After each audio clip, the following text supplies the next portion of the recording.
વિદ્યાર્થી મિત્રો, જય શ્રી સ્વામિનારાયણ. શ્રી સહજાનંદ ગુરુકુળ સંચાલિત શ્રી પુરુષોત્તમ વિદ્યાલય માનકુવા દ્વારા ચાલતા ઓનલાઈન શિક્ષણમાં આપનું હાર્દિક સ્વાગત છે.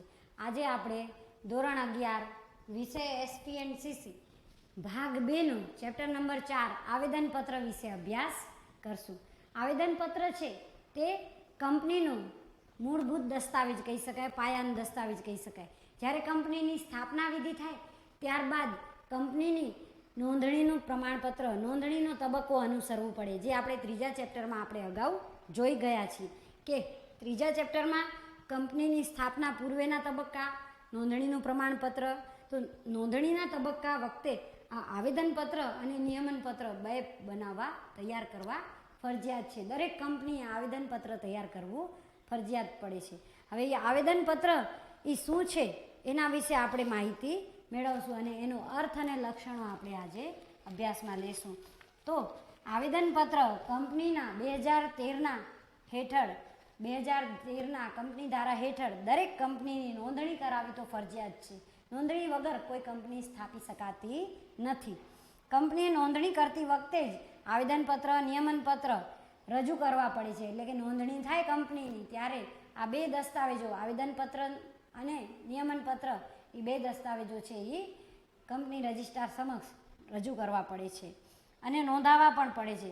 આવેદનપત્ર કંપની માટે મૂળભૂત અગત્યનો દસ્તાવેજ કહી શકાય. એટલે કે કંપનીનો પાયાનો દસ્તાવેજ કહીએ કે એનો અગત્યનો, સૌથી અગત્યનો દસ્તાવેજ કહીએ કંપનીનો, તો એ આવેદનપત્ર છે. એનો પાયાનો દસ્તાવેજ કહી શકાય, પ્રાથમિક દસ્તાવેજ કહી શકાય, જેના આધારે કંપનીનું કાર્યક્ષેત્ર, એટલે કે કયા કયા કાર્યો ભવિષ્યમાં કંપની કરી રહી છે અથવા તો કરવા જઈ રહી છે એના માટેના તમામે તમામ બાબતો એ આવેદનપત્રમાં આવરી લીધેલી હોય છે. આવેદનપત્રમાં કંપનીનું કાર્યક્ષેત્ર તેમજ ત્રાહિત પક્ષ સાથેના સંબંધો નક્કી થાય છે. એટલે કે ત્રાહિત પક્ષકારો, જેમાં બેન્કો, લેણદારો, જાહેર જનતા કે પછી અન્ય ત્રાહિત પક્ષમાં બહારની વ્યક્તિઓ હોય, એ બધા સાથેના સંબંધો, કંપની સાથેના સંબંધો છે એ આવેદનપત્રના આધારે નક્કી થતા હોય છે. તો એના માટે જ આવેદનપત્ર છે એ કંપનીનું બંધારણ રજૂ કરે છે. એટલે કે કંપનીનું બંધારણ, કંપની પોતે કયા પ્રકારના કાર્યો ભવિષ્યમાં કરવાની છે, કઈ વસ્તુઓનું ઉત્પાદન કરશે, કેટલો નફો મેળવશે, કેટલી મૂડીથી ધંધો શરૂ થશે, કેટલા કર્મચારીઓ રોકશે, તમામે તમામ માહિતી માટે આવેદનપત્ર છે એ કંપનીનું બંધારણ રજૂ કરતું દસ્તાવેજ કહી શકાય. હવે જેનામાં આવેદનપત્રમાં નામની કલમ, મૂડીની કલમ, જવાબદારીની કલમ, ઉદ્દેશોની કલમ વગેરે જણાવવામાં આવે છે. કલમ સ્વરૂપે નામ, મૂડી, ઉદ્દેશો, જવાબદારી કંપનીના સભ્યોની, એ બધી જ બાબતો આવેદનપત્રમાં જણાવવામાં આવે છે, કલમ સ્વરૂપે જણાવવા આવે છે. હવે તો આ આપણે પ્રસ્તાવનાની સમજૂતી મેળવી. હવે આપણે આવેદનપત્રનો અર્થ સમજીએ. તો આવેદનપત્ર એ કંપનીનો કેવો દસ્તાવેજ છે? મૂળભૂત દસ્તાવેજ છે. એટલે કે મહત્વનો, અગત્યનો દસ્તાવેજ કહી શકાય, જે કંપનીનું કાર્યક્ષેત્ર નક્કી કરે છે. આવેદનપત્રનો ઉદ્દેશ શું છે તો એ જોઈએ. તો આવેદનપત્રનો ઉદ્દેશ શેરધારકો, લેણદારો અને કંપની સાથેના સંબંધ ધરાવતા પક્ષકારોના કંપનીના ધ્યેયો અંગેની માહિતી આપવાનું છે. એટલે કે આવેદનપત્રનો મુખ્ય ઉદ્દેશ એ પણ છે કે કંપનીના લેણદારો હોય કે કંપનીના શેર હોલ્ડરો હોય, શેરધારકો હોય, કંપની સાથેના જે પક્ષકારો છે, સંબંધ ધરાવતા, કંપની સાથે જેટલા પણ સંબંધ ધરાવતા પક્ષકારો હોય જુદા જુદા, એ બધે અંગેના ધ્યેયો છે, એ ધ્યેયો અંગે માહિતી આપવાનો આવેદનપત્રનો મુખ્ય કાર્ય છે. આવેદનપત્ર કંપનીનો એક ખૂબ જ મહત્વનો દસ્તાવેજ છે, જેમાં અમુક ચોક્કસ નામની, અમુક રાજ્યમાં આવેલી, અમુક શેરમૂડી ધરાવતી સભ્યોની નક્કી કરેલી જવાબદારીવાળી અને નિશ્ચિત ઉદ્દેશો માટે તેમાં સહી કરનારાઓ દ્વારા સ્થપાયેલી કંપનીનું સૂચન કરે છે. એટલે કે આવેદનપત્રમાં નામ, જવાબદારી, ઉદ્દેશ, આ બધી જ બાબતોને લઈને જે કંપનીમાં સહી કરનારાઓ છે, એ કંપની જે સ્થાપકો, કંપનીના સ્થાપકો છે, કે જે કંપની સ્થાપવા માટે જે સહી કરનારાઓ છે, એમના દ્વારા કંપનીનું સૂચન કરવામાં આવે છે. કંપની ચાલુ કરવા, કંપની શરૂ કરવા માટે સૂચન કરવામાં આવે છે. તો તો આ બધી થઈ આવેદનપત્રના અર્થ વિશે માહિતી. હવે એની વ્યાખ્યા લઈએ તો આવેદનપત્ર એટલે કંપની ધારા 2013 અથવા અગાઉના કંપની ધારા મુજબ ઘડેલું એટલે કે ઘડાયેલું નવું ઘડતર થયેલું અથવા તો વખતની જોગવાઈઓને આધીન રહીને ફેરફાર કર્યા મુજબનું આવેદનપત્ર. એની વ્યાખ્યા સાવ સરળ છે. એટલે કે 2013 કંપનીના 2013ના કંપની ધારા મુજબ અથવા તો એનાથી અગાઉના કંપની ધારા મુજબ ઘડેલું અથવા તો વખત ફેરફાર કરાયેલું અને જોગવાઈઓને આધીન ઘડેલું અથવા તો જોગવાઈઓને આધીન ફેરફાર કરાયેલું આવેદનપત્ર એટલે આવેદનપત્ર કહી શકાય છે. આ એની વ્યાખ્યા. હવે લોર્ડ કેન્સના મત મુજબ આવેદનપત્ર એ કંપનીનું બંધારણ છે. લોર્ડ કેન્સ છે એ આવેદનપત્રની અલગથી વ્યાખ્યા આપે છે કે આવેદનપત્ર એ કંપનીનું બંધારણ છે જે કાયદા હેઠળ સ્થપાયેલી કંપનીના અધિકારીઓની મર્યાદા દર્શાવે છે. એટલે કે કાયદા હેઠળ સ્થપાયેલી કંપનીના અધિકારીઓની મર્યાદા દર્શાવે છે આવેદનપત્ર. આવેદનપત્ર કંપનીનું મૂળભૂત દસ્તાવેજ કહી શકાય, કંપનીનું પાયાનું દસ્તાવેજ કહી શકાય. કંપનીમાં અગત્યની માહિતી સ્વરૂપે આવેદનપત્ર દર્શાવવામાં આવે છે. આવેદનપત્રથી વધીને કોઈ પણ વધારાનું કાર્ય કંપની કરી શકતી નથી. એટલા માટે જ આવેદનપત્ર છે એ કંપનીનું બંધારણ, કંપનીનું કાર્યક્ષેત્ર નક્કી કરે છે. હવે આવેદનપત્રના આપણે લક્ષણો જોઈએ. તો આ બધી અર્થ અને લક્ષણો, અર્થ અને વ્યાખ્યા જોયા પછી લક્ષણો જોઈએ આવેદનપત્રમાં. તો પહેલું લક્ષણ છે મૂળભૂત દસ્તાવેજ. કંપનીનો મૂળભૂત દસ્તાવેજ. મૂળભૂત દસ્તાવેજ કહી શકાય, પાયાનું દસ્તાવેજ કહી શકાય. આવેદનપત્ર એ કંપનીનો મૂળભૂત દસ્તાવેજ છે જેનાથી કંપનીની પાયાની વિગતો કે પાયાની માહિતી, પ્રાથમિક માહિતી અને ઝીણામાં ઝીણી બાબતોની વિગતપૂર્ણ માહિતી છે એ આવેદનપત્રમાં દર્શાવેલી હોય છે. તો મૂળભૂત દસ્તાવેજ એ આવેદનપત્ર છે. બીજું કે કંપનીના ઉદ્દેશો દર્શાવે છે. એટલે કે કંપનીના ઉદ્દેશો જણાવે છે આવેદનપત્ર. કંપનીના ઉદ્દેશો જણાવે છે આવેદનપત્ર. એટલે કે કંપની સ્થપાય છે તો કંપની કયા કયા ઉદ્દેશોથી સ્થપાય છે, કયા કયા ધ્યેયો કંપનીના અહીંયા રહેલા છે સ્થાપના પાછળ. કંપની નફાનો જ ધ્યેયથી કંપની શરૂ કરે છે, ધંધો શરૂ કરે છે કે પછી નફાની સાથે સાથે સેવાકીય હેતુ પણ ધરાવે છે, સેવાકીય ઉદ્દેશ ધરાવે છે. કયા કયા ઉદ્દેશો કંપનીના છે તો એ બધી જ માહિતી, બધી જ વિગતો આવેદનપત્રમાં ઉદ્દેશો સ્વરૂપે દર્શાવવામાં આવે છે. કંપનીના ઉદ્દેશો જણાવે છે શું? કોણ? આવેદનપત્ર. ત્રીજો પોઈન્ટ કે તે બાહ્ય પક્ષકારોને ઉપયોગી છે. આવેદનપત્ર તે બાહ્ય પક્ષકારોને ઉપયોગી છે. બાહ્ય પક્ષકારોને ઉપયોગી છે.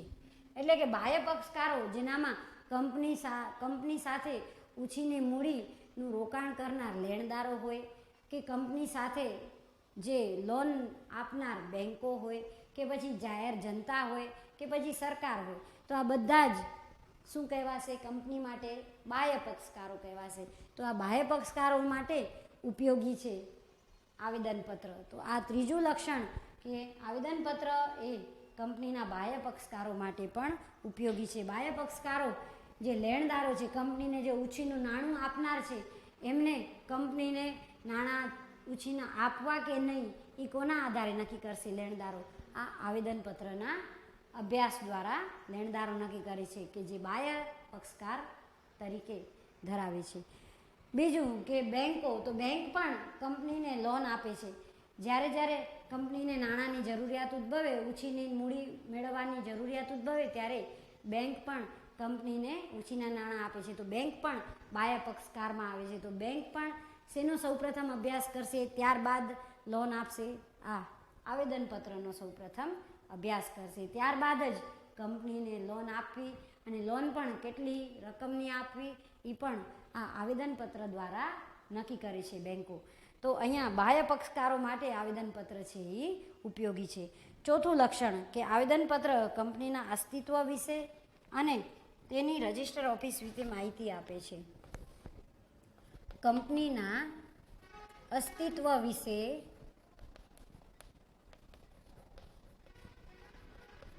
અને રજિસ્ટર ઓફિસ વિશે રજિસ્ટર્ડ ઓફિસ વિશે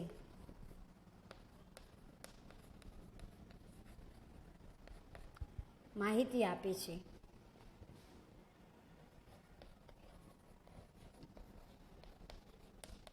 એટલે કે આવેદનપત્રમાં કંપનીના અસ્તિત્વ વિશેની પણ માહિતી દર્શાવેલી હોય છે અને કંપનીની પોતાની રજિસ્ટર ઓફિસ ક્યાં આવેલી છે એના વિશે પણ માહિતી આપેલી હોય છે આવેદનપત્રમાં.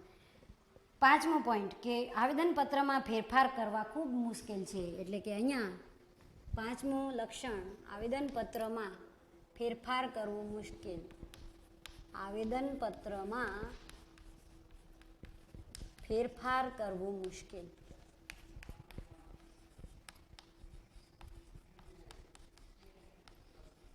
એટલે કે આવેદનપત્ર ખૂબ જ મહત્વનો મૂળભૂત દસ્તાવેજ છે. પાયાની માહિતી એમાં દર્શાવેલી છે કંપની વિશે. તો આવેદનપત્રમાં અગર ફેરફાર કરવું હોય તો ખૂબ જ અઘરું કાર્ય છે.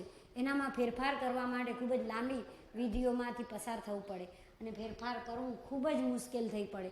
એટલા માટે આવેદનપત્ર જ્યારે તૈયાર થતું હોય ત્યારે ઘણી બધી માહિતી, ઘણી બધી બાબતોને ધ્યાનમાં રાખીને આવેદનપત્રનું આયોજન થાય છે તૈયાર કરવા માટેનું. તો આ પાંચમું લક્ષણમાં એ આવે છે કે આવેદનપત્રમાં ફેરફાર કરવું ખૂબ જ મુશ્કેલ કાર્ય છે. છઠ્ઠું લક્ષણ કે આવેદનપત્ર છે એ કંપનીનું બંધારણ દર્શાવે છે. કંપનીનું બંધારણ દર્શાવે છે.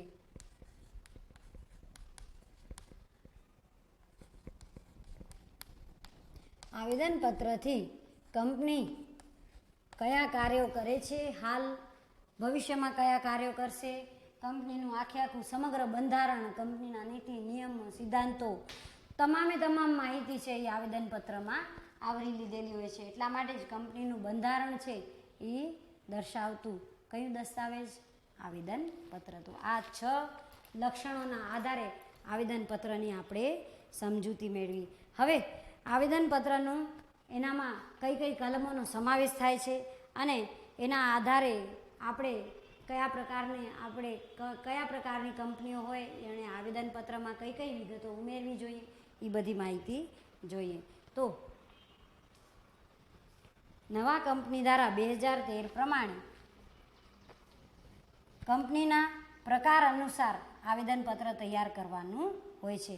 આ આવેદનપત્ર તૈયાર કરવા માટે કંપની ધારા 2013ના શિડ્યુલ આઈમાં જણાવ્યા અનુસાર કંપની વિવિધ પ્રકાર મુજબ ટેબલ આપેલા છે તે લાગુ પડે છે. એટલે કે વિવિધ પ્રકારની કંપનીઓ મુજબ એને આવેદનપત્રમાં અલગ અલગ ટેબલ પ્રમાણે આવેદનપત્ર તૈયાર કરવા પડે છે. તો અહીંયા ટેબલ કયા પ્રકારની કંપની છે જેણે ટેબલ કયા પ્રકારનું બનાવવું પડે આવેદનપત્ર મુજબનું એ આપણે જોઈએ. તો કંપનીનો પ્રકાર, પહેલાં તો કંપનીનો પ્રકાર લખશું, ત્યારબાદ આવેદનપત્રનું ટેબલ,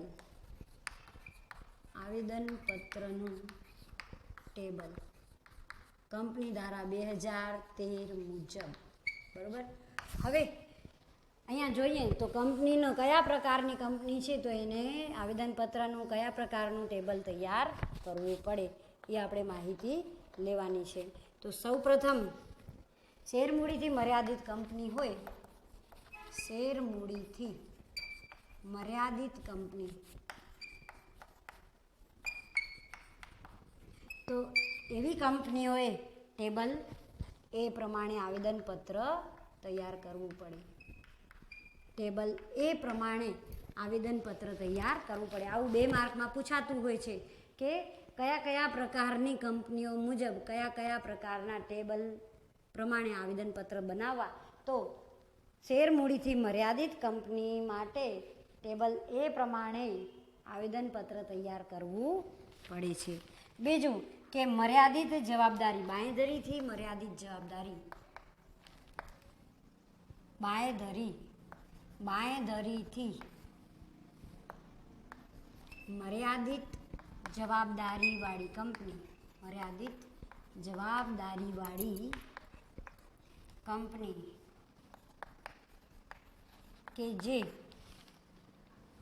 કે જેની શેર મૂડી હોતી નથી, એટલે કે શેર મૂડી હોતી નથી પણ બાંયધરીથી મર્યાદિત જવાબદારીવાળી કંપની તે હોય છે. તો એવી કંપનીઓએ ટેબલ બી પ્રમાણે આવેદનપત્ર તૈયાર કરવું પડે. ટેબલ બી પ્રમાણે આવેદનપત્ર બનાવવું પડે. એટલે કે બાંયધરી આપવી, એટલે કે એવી કંપનીઓ કે જે શેર ખરીદવા, શેર ન ખરીદવા, એટલે કે અમુક સમય મર્યાદામાં શેર ખરીદવા માટે આવી કંપનીઓ બાંયધરી આપે છે. અને એવી કંપનીઓ કે જેમની શેર ન ખરીદાય તો એવી કંપનીઓ પોતે, બાંયધરી આપેલી કંપનીઓ હોય એ પોતે શેર ખરીદી અને પોતે શેરધારક બને છે કંપનીઓ. તો આવી બાંયધરીથી મર્યાદિત જવાબદારીવાળી કંપની કે જેની શેર મૂડી હોતી નથી, માત્ર બાંયધરી કરાર ધરાવે છે, તો એવી કંપનીઓએ ટેબલ બી પ્રમાણે આવેદનપત્ર તૈયાર કરવું પડે છે.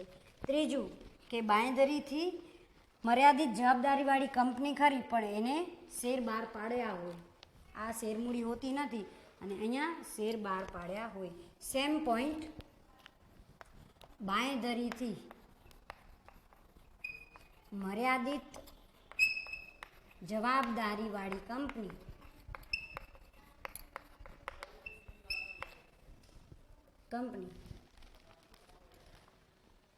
જેણે શેર બહાર પાડ્યા હોય, એવી કંપનીએ ટેબલ સી પ્રમાણે આવેદનપત્ર તૈયાર કરવું પડે. અને ચોથું કે અમર્યાદિત જવાબદારીવાળી કંપની,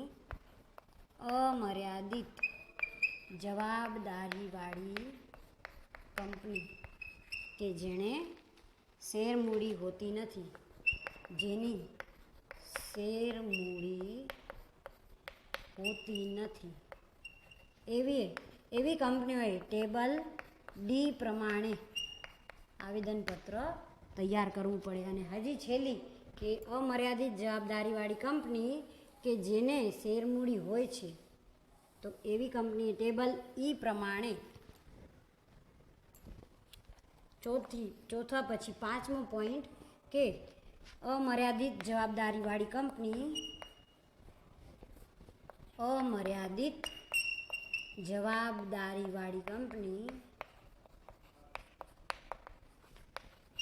જેને શેર હોય છે તેણે ટેબલ ઈ પ્રમાણે આવેદનપત્ર તૈયાર કરવું પડે છે. એટલે આ થયા કંપનીના પ્રકારો અને એના આધારે ટેબલ્સ મુજબના આવેદનપત્ર તૈયાર કરવા પડે છે.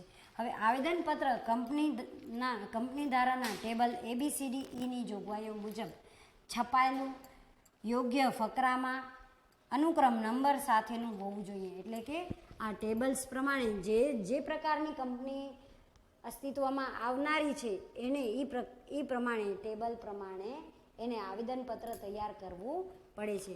અને એના આધારે છાપેલું યોગ્ય ફકરામાં અનુક્રમ નંબર સાથેનું હોવું જોઈએ. ટેબલ એ, ટેબલ બી હોય કે ટેબલ સી હોય કે ટેબલ ડી કે ઈ હોય, એના મુજબનું આવેદનપત્ર છાપેલું હોવું જોઈએ, અનુક્રમ નંબરવાળું અને યોગ્ય ફકરામાં દર્શાવેલું હોવું જોઈએ. તેમાં સભ્યોએ સાક્ષીઓની હાજરીમાં જ સહી કરેલી હોવી જોઈએ. એટલે કે આવેદનપત્રમાં જેટલા કંપનીના સભ્યો બન્યા હોય, સભ્યો સ્થાપના માટેના જે પણ કામગીરી કરનારા સભ્યો બન્યા હોય, એમણે સાક્ષીની સાથે રહીને આવેદનપત્રમાં, ટેબલમાં સહી કરવી પડે છે. આવેદનપત્રની જોગવાઈઓ કંપની ધારા 2013ની જોગવાઈઓની વિરુદ્ધની ન હોવી જોઈએ. આવેદનપત્રની કોઈપણ કલમ જો કંપની ધારાની જોગવાઈઓની વિરુદ્ધ હોય તો તે રદબાતલ ગણાય છે. તેવી જ રીતે સંચાલક મંડળ પણ દ્વારા કે શેરહોલ્ડરોની સામાન્ય સભામાં કંપની ધારા વિરુદ્ધ કોઈ ઠરાવ પસાર કરવામાં આવે તો તે પહેલેથી રદબાતલ ગણાય છે. એટલે કે આવેદનપત્ર પણ કંપની ધારાની વિરુદ્ધની કોઈ પણ જોગવાઈઓને લઈને આવેદનપત્રમાં કોઈ પણ એવી બાબતો મુકાતી નથી. નહીંતર જો એ કોઈ પણ એવી બાબતો કે કોઈ પણ એવી માહિતી મુકાય તો એ રદબાતલ ગણાય છે. અને સંચાલક મંડળ કે શેરહોલ્ડરોની સભામાં પણ અગર આ કંપની ધારાની વિરુદ્ધ કોઈ પણ ઠરાવ પસાર કરવામાં આવે તો પણ તે રદબાતલ ગણાય છે. તો આ થયું આવેદનપત્ર અને એના મુજબની ટેબલ કે કંપનીના કયા પ્રકાર હોય, કેટલા પ્રકાર હોય એ પ્રમાણેનું ટેબલ મુજબનું આવેદનપત્ર તૈયાર કરવું પડે. અને આ ટેબલ્સ પ્રમાણેનું આવેદનપત્ર જે કંપની જે પ્રકાર ધરાવતી હોય એ પ્રમાણે એની ટેબલ મુજબનું આવેદનપત્ર તૈયાર કરવું પડે અને યોગ્ય ફકરામાં અને અનુક્રમ નંબર સાથે છાપેલું આવેદનપત્ર તૈયાર કરવું પડે છે. અને કંપની ધારાની વિરુદ્ધ જઈને કોઈ પણ એવી બાબતો મુકાયેલી હોવી જોઈએ નહીં. હવે આવેદનપત્રનું આપણે મહત્ત્વ જોઈએ તો આવેદનપત્રનું મહત્ત્વ જેમાં કંપનીની દ્રષ્ટિએ આવેદનપત્રનું મહત્ત્વ કેટલું હોઈ શકે અને એના આધારે શેરહોલ્ડરો કે પછી કંપનીના લેણદારોની દ્રષ્ટિએ એનું મહત્ત્વ શું હોઈ શકે એ આપણે જોઈશું. તો ત્રીજો પોઈન્ટ આવેદનપત્રનું મહત્ત્વ. આવેદનપત્રનું મહત્ત્વ પહેલું મહત્ત્વ કે કંપનીની દ્રષ્ટિએ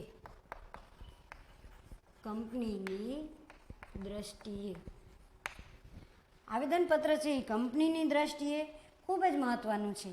એટલે કે કંપની માટે આ મુખ્ય દસ્તાવેજ છે આવેદનપત્ર. અને આવેદનપત્ર છે એ કંપનીનો પાયો છે, એનો બેઝ છે આવેદનપત્ર કંપની માટે. આવેદનપત્ર કંપનીનું બંધારણ અને કાર્યક્ષેત્ર પણ દર્શાવે છે. એટલે કે કંપનીનું કામકાજ, કંપની કયા પ્રકારનો ધંધો શરૂ કરવાની છે કે શરૂ કર્યું છે એ બધી જ માહિતી આવેદનપત્રમાં દર્શાવેલી હોય છે. જેમાં કંપનીનું નામ, ઉદ્દેશો, મૂડી, જવાબદારી, રજિસ્ટર ઓફિસ, કયા રાજ્યમાં રહેશે વગેરે બાબતો આવેદનપત્રમાં કંપની અંગેની મુકાયેલી હોય છે. કંપની આવેદનપત્રમાં દર્શાવેલ ઉદ્દેશથી ચલિત કાર્ય કરે તો તેને સત્તા બહારના કાર્યો કહેવાય. એટલે કે આવેદનપત્રમાં જ એની જ જે પણ માહિતી મુકાયેલી હોય કંપની સંદર્ભેની એ જ બાબતોને ધ્યાનમાં રાખીને કંપનીએ કાર્ય કરવા જોઈએ. જો આવેદનપત્રમાં દર્શાવેલ કાર્યોથી વધારાનું કે બહાર જઈને કોઈ કાર્ય કરે કંપની તો એને સત્તા બહારનું કાર્ય ગણવામાં આવે છે.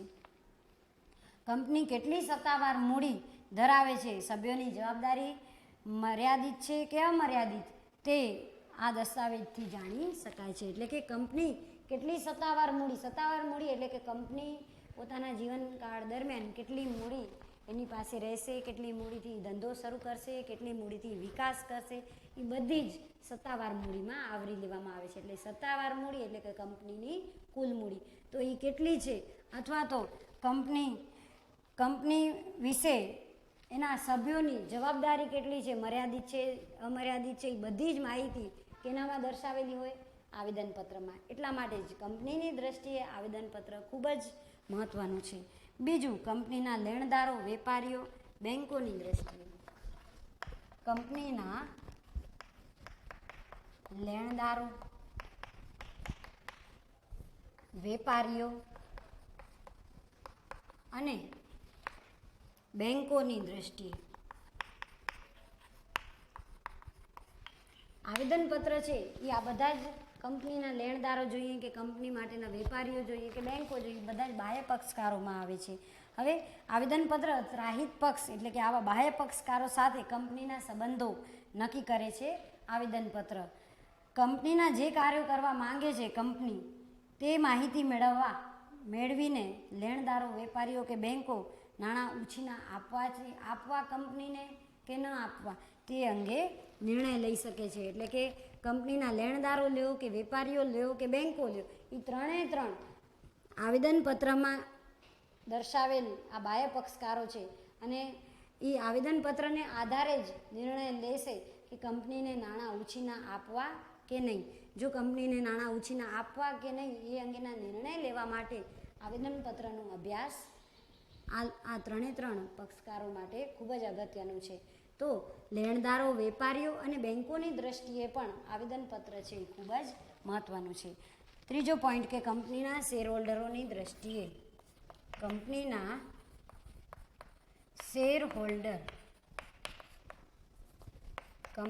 શેરહોલ્ડરોની દ્રષ્ટિએ આવેદનપત્ર છે એ કંપનીનું મુખ્ય, મૂળભૂત અને પાયાનો દસ્તાવેજ હોવાથી જ રોકેલા નાણાંનો શેરહોલ્ડરોએ જે નાણાં રોક્યા હોય એનો ઉપયોગ આવેદનપત્રમાં જણાવેલ પ્રવૃત્તિઓ માટે જ થશે તેવી ખાતરી શેરહોલ્ડરોને મળે છે આવેદનપત્રનો અભ્યાસ કરવાથી. જો તે પ્રમાણે કંપની કાર્ય ન કરે તો તેને શેરહોલ્ડરો અદાલતમાં પડકારી શકે છે. એટલે કે જો કંપની આવેદનપત્રમાં જણાવેલ કાર્ય મુજબ કાર્ય ન કરે તો શેરહોલ્ડરો છે એ અદાલતમાં જઈ અને કંપનીને સામે દાવો કરી શકે છે અને કંપનીને પડકારે છે. શેરહોલ્ડરોની જવાબદારી જે શેર ખરીદેલ છે તેની દાર્શનિક કિંમત જેટલી જ મર્યાદિત રહેશે તેમ નક્કી થવાથી સલામતી અનુભવે છે શેરહોલ્ડરો. એટલે કે શેરહોલ્ડરોએ પોતે જેટલા શેર કંપનીમાં રોક્યા હોય શેર ખરીદીને, તો એટલા શેરની દાર્શનિક કિંમત ચૂકવણી પૂરતી જ શેરહોલ્ડરની જવાબદારી રહે છે. તો આ જવાબદારીને કારણે શેરહોલ્ડરો છે એ સલામતી અનુભવે છે. ચોથું, જાહેર જનતાની દ્રષ્ટિએ આવેદનપત્ર મહત્ત્વનું છે. જાહેર જનતાની દ્રષ્ટિએ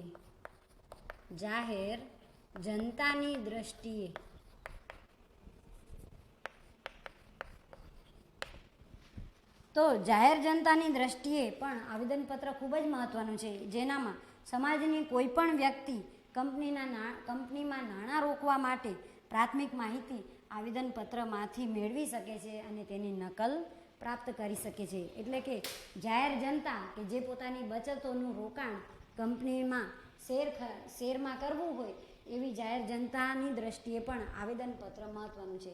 શું કારણ કે જાહેર જનતા પોતે જ્યારે શેરમાં રોકાણ કરે છે ત્યારે સૌપ્રથમ આવેદનપત્રનો અભ્યાસ કરશે, ત્યારબાદ એ નક્કી કરશે કે કંપનીમાં શેરમાં રોકાણ કરવું કે નહીં.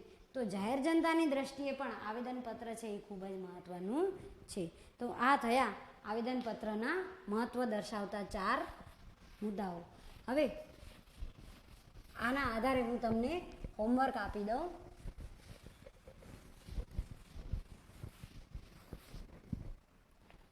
હોમવર્કમાં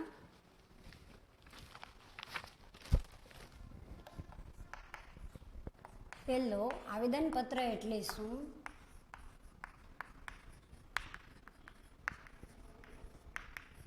તેના લક્ષણો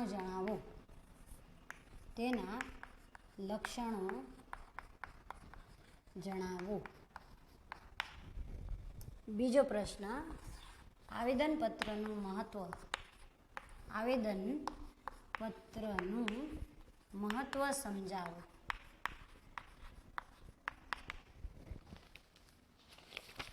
અને એના આધારે આવેદનપત્રના આપણે આ 2 પ્રશ્નોના આધારે તમારે હોમવર્કમાં આ 2 પ્રશ્નોના જવાબો કરવાના રહેશે. Please like, share and subscribe our YouTube channel.